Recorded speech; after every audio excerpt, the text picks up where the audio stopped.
I should have walked away when I handed her the wrench. Instead, I lingered, not because she needed more help, but because I didn't know how to leave her yet. Her name was Mara.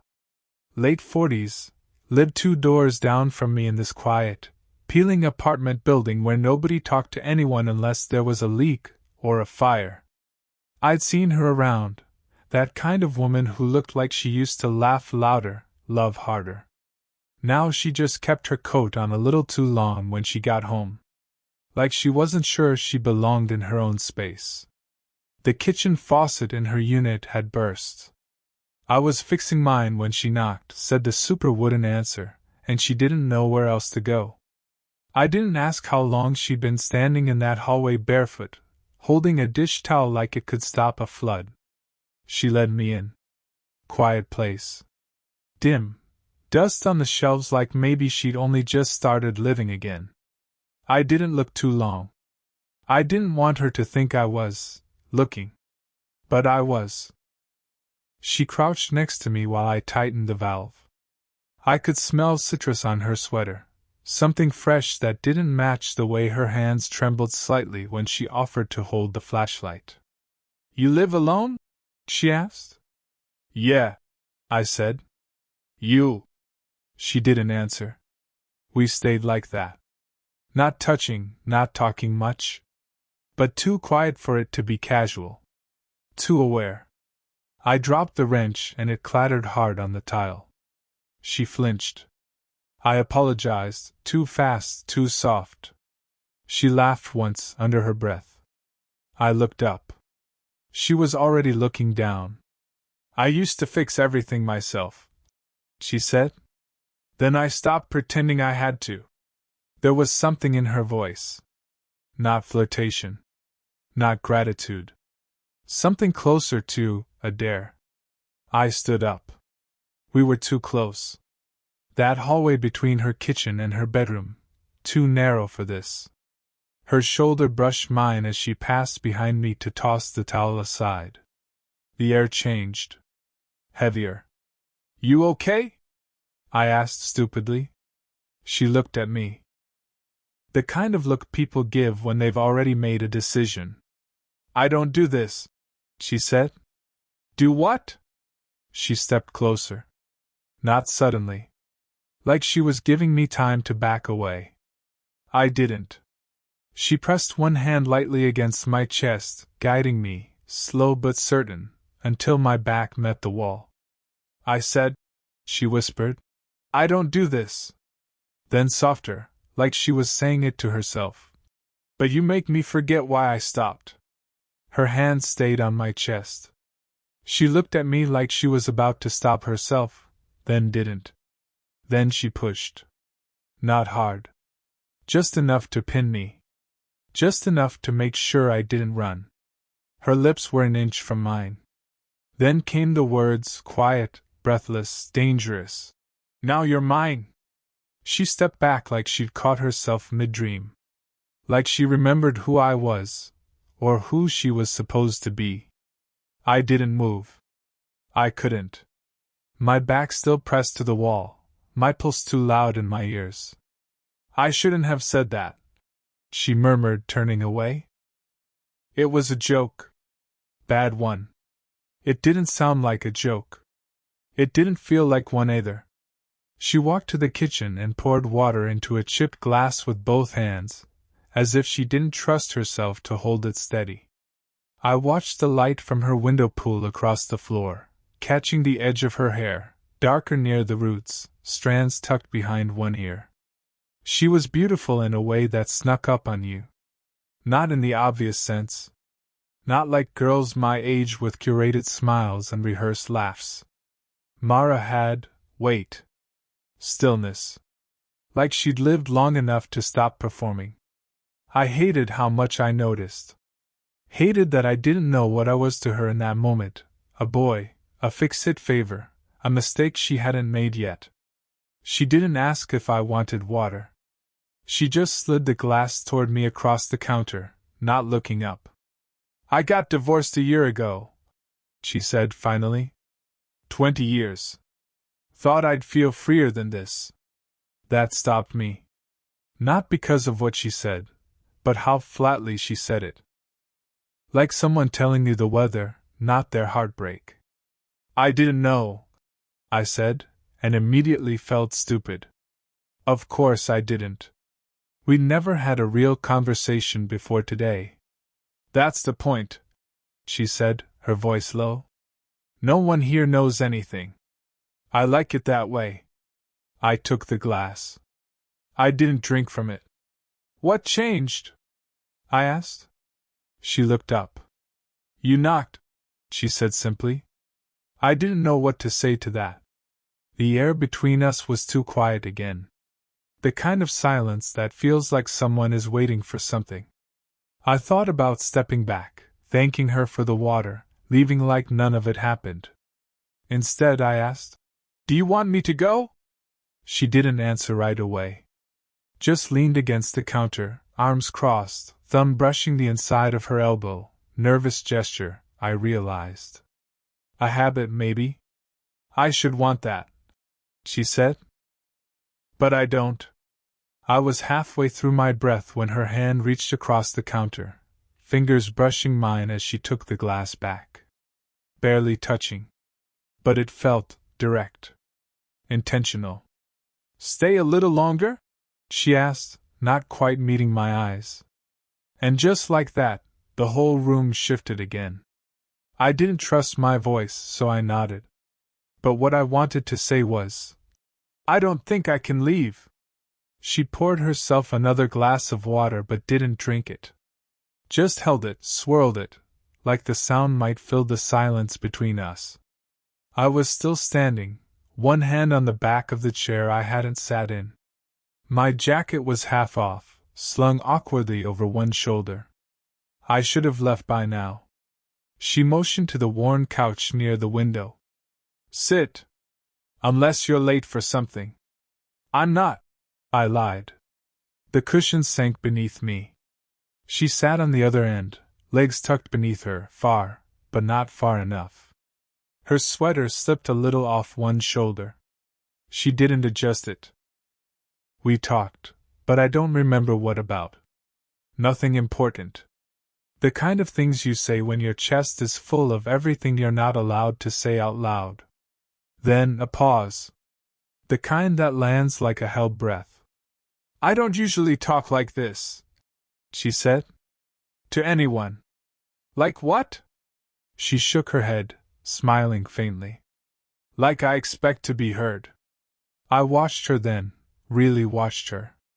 The way her thumb ran along the rim of the glass. The way her voice dipped when she let herself be honest. The way she kept looking at the space between us instead of at me. I didn't mean to say what I said next. I notice you, you know. Her eyes flicked up. She didn't blink. What do you mean? I don't know, I said too fast. Just, you don't talk to anyone. But I've seen you. On the balcony late. You always light a candle. Even if you're just drinking tea. Her face changed, softened? Or cracked? I couldn't tell. That was his thing, she said after a moment. My ex-candles. He said it made even silence feel intentional. Then, gently, she added, I don't know why I still do it. I looked away. That felt too private. Like I'd opened something I wasn't ready to hold. Before I could answer, her phone buzzed on the table behind us. The sound broke something. Her entire body tensed. She didn't check it. You can get that, I offered, standing halfway. I should know. She cut in, voice sharper than before. Don't go. She reached out, hand landing lightly on my forearm. It wasn't flirtatious. It was scared. Or something close to it. Her fingers stayed there longer than they needed to. I felt my own heart stutter, stupidly, and I tried, really tried, to step out of it. To remember the age difference. To remember what this could become. But her eyes were on me now. Fully. Finally. And I was drowning in them. If she said my name, I might not leave. If I touched her hand back, I knew I wouldn't. I didn't mean to stay that long. The city outside had gone dark without either of us noticing. Her candle flickered on the windowsill now, small, warm, threatening to make everything feel too intimate. She was sitting closer. Not next to me, exactly, but not where she was before. The middle cushion between us had vanished somewhere along the conversation. I kept thinking, one shift, one word too soft, and the balance would break. She rubbed her palm against her thigh absent-mindedly, like she was nervous but didn't want to show it. Then she said, "You're too young for this." I didn't answer. "For me," she clarified, eyes locked on the candle flame. Still, I said nothing. She laughed, bitter low. "Say something. Even if it's to agree." I finally found my voice. "I don't know what this even is." "That's the problem, isn't it?" she said. "You're still figuring things out. And I." She stopped herself. "You what?" I asked, even though part of me didn't want to know. Her voice cracked, but only slightly. "I already lost everything I thought was real." That hung in the room like smoke. Thick. Hard to breathe through. "I'm not trying to fix anything," I said quietly. "I know." She looked over, met my eyes. "But that's the worst part. You're not trying. You just see me." It should have felt good to hear that. It didn't. It made my chest tighten. She reached out again, slower this time. Her fingers grazed the inside of my wrist, soft and deliberate. I didn't pull away. I wanted to. I didn't. "What are we doing?" I asked, voice low. "I don't know," she whispered. "But if you leave now, I'll regret it." I swallowed hard. That word, regret, it sounded heavy in her mouth. Like she'd carried it before. "I can't be a mistake for you," I said, barely above a whisper. She froze. The silence between us shifted. No longer romantic. No longer safe. "I never wanted this to happen," she said. "But I've been so empty lately. And when you knocked today, something woke up." We sat there, breathing. Not moving. "I think about you more than I should," I said before I could stop myself. Her breath hitched, barely. Then she asked it. Quiet. Careful. Like she already knew the answer. "Would you still think of me tomorrow if we crossed this line tonight?" I couldn't speak. Not because I didn't know, but because I did. Her question still hung between us. "Would you still think of me tomorrow if we crossed this line tonight?" I didn't answer. Not out loud.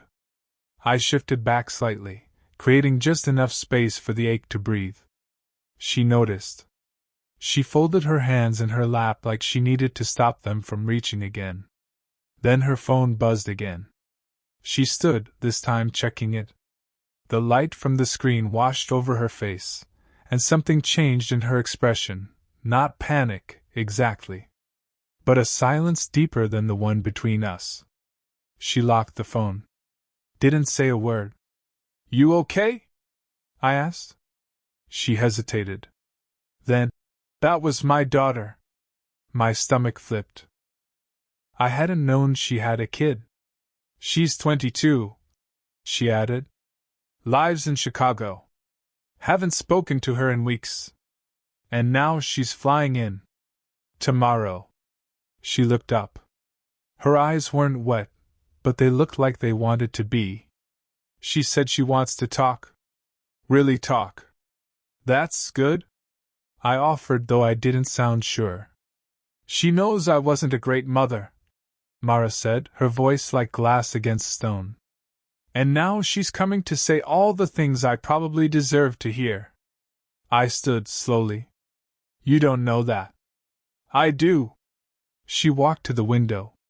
"And if she walks in here tomorrow and sees you, sees this, what do I say?" That hit me in the chest. Because it wasn't just her daughter. It was reality bleeding back into the room. Consequences. Context. Mara pressed her forehead to the glass. I'm not ashamed of what I feel. But I am ashamed of how easy it is to forget everything else when you look at me like that. I swallowed hard. You think I'm just looking? She turned to me then, fully.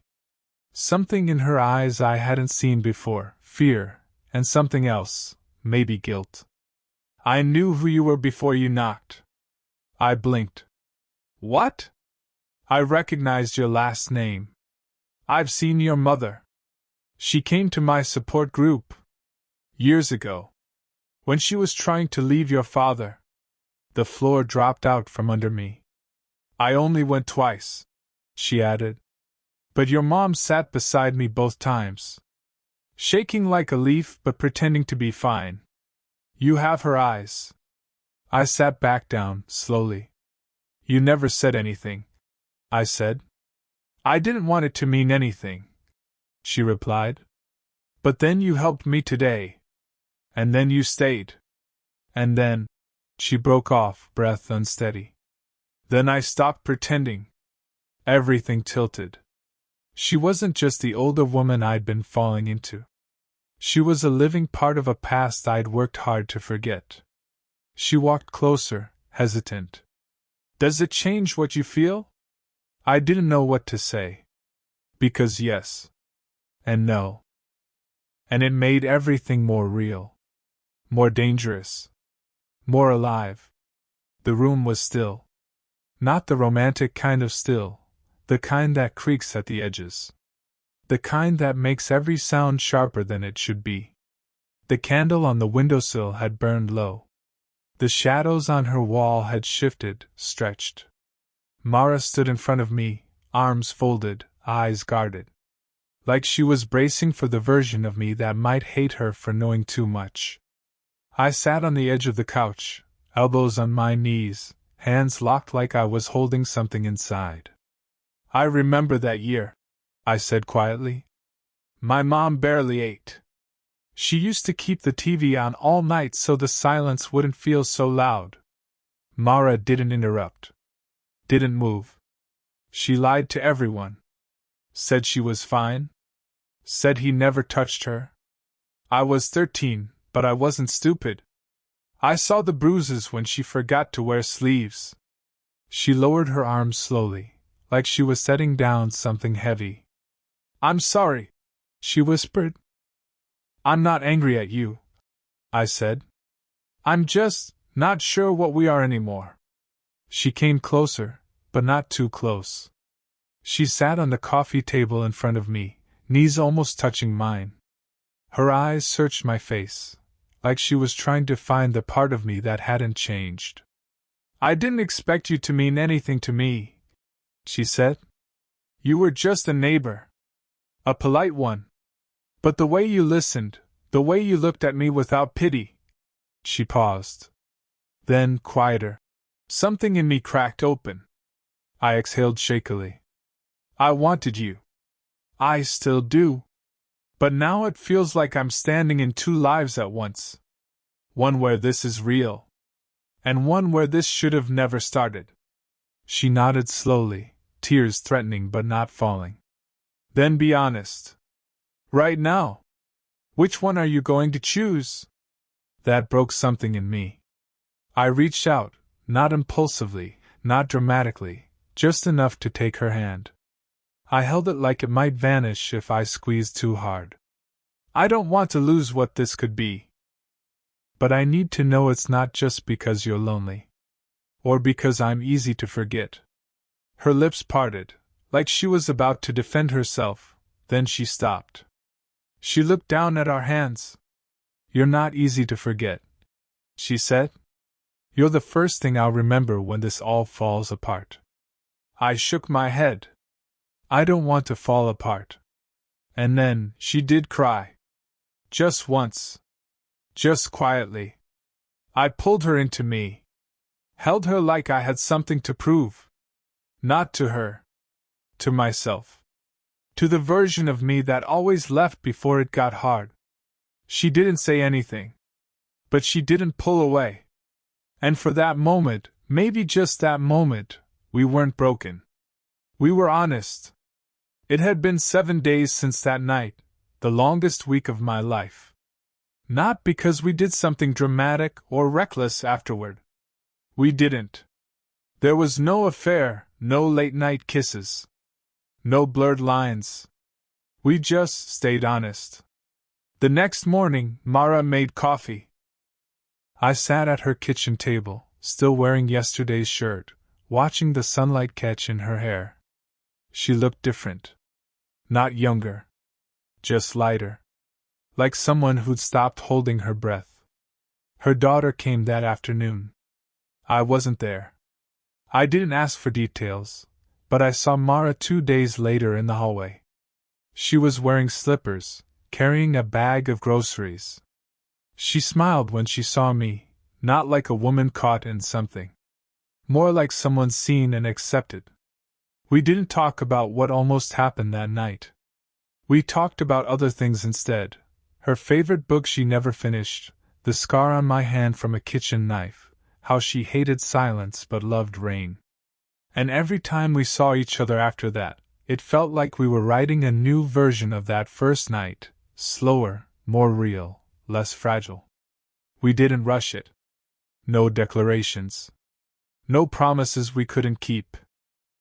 But one night, sitting beside her on that same couch, I reached for her hand, this time without hesitation, and she laced her fingers through mine like it was the most natural thing in the world.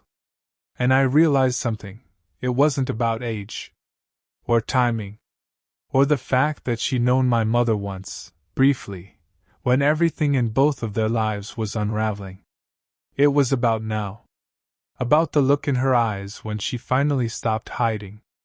About how, when I held her, I didn't feel younger or older, just human. We're still figuring it out. It's quiet. It's careful. But it's real. And sometimes that's enough. Did you enjoy the story? Would you cross the line for someone who finally made you feel seen? What kind of stories would you like to hear next? Something forbidden? Something slow burn and emotional? Or maybe a story where love shows up when it's least expected? Let me know in the comments. Your story might be the next one I tell.